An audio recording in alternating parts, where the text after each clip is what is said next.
This Matcha Frappuccino is like a matcha latte 2.0, and in this video, we're going to show you how to make it. The Matcha Frappe is refreshing, energizing, and indulgent all at the same time, and it takes very little time to make. Let's lay out our ingredients. First, we have 1 1/2 cups of ice cubes. I find that this makes the perfect Frappuccino consistency. Just liquidy enough to drink, but slushy enough to give the Frappuccino a light and airy texture. Next, we have 1 cup of milk. We find that oat milk and soy milk are the best complements to the flavor of a matcha, but you can use whichever milk you like the most. We'll also use 1 tablespoon of sugar as our sweetener. This will produce a subtly sweet matcha frappuccino that still makes for a nice treat, but it won't feel like you're drinking a matcha milkshake. You can also add in 1/4 teaspoon of vanilla extract, which isn't enough to give the latte a vanilla taste. It will just help balance out some of the other flavors. Don't worry, the matcha will still be the star of the show.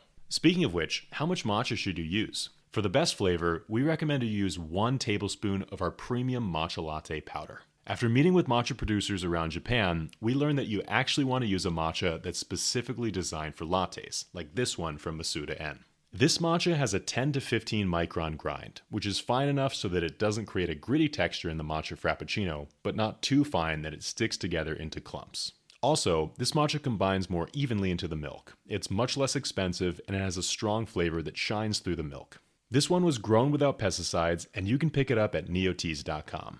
Before we move on to the steps, if you prefer, you can also follow this Matcha Frappuccino recipe on our blog, where we have hundreds of matcha recipes to choose from. We'll put a link in the description below. Okay, so to get started, you're going to want to get out your blender, add in 1 1/2 cups of ice, 1 cup of milk, 1 tablespoon of sugar, 1 tablespoon of matcha, and 1/4 teaspoon of vanilla extract, and then blend it all together.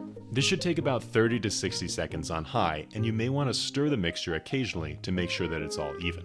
You want to avoid having these pockets of liquid and really make sure that everything is blended together with the same consistency. Once your Matcha Frappuccino has a slushy consistency, you can pour it out and give it a taste test. Like I said, this one's meant to be subtly sweet, so you may want to add in a little extra sweetener. If you want more matcha flavor, just add an extra teaspoon of powder into the blender and remix it. The matcha powder adds such an interesting dimension to this Frappuccino, giving you this exotic, fresh, and vibrant flavor. Different matcha can even have different flavor profiles, and it all depends on the variety of tea plants used, where they're grown, and how they're processed. If you want to explore the best matcha we found in Japan, you can visit neoteas.com and browse our selection. After you have the flavor dialed in, it's time to serve. Pour your Matcha Frappuccino into a nice glass and add a little dollop of whipped cream on top if you'd like.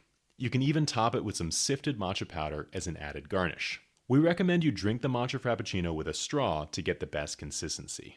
How did your recipe turn out? Let us know in the comments below. If you want to watch some of our other matcha recipes, make sure that you're subscribed to our YouTube channel so you don't miss the next episode. Thank you all so much for watching. We'll see you next time.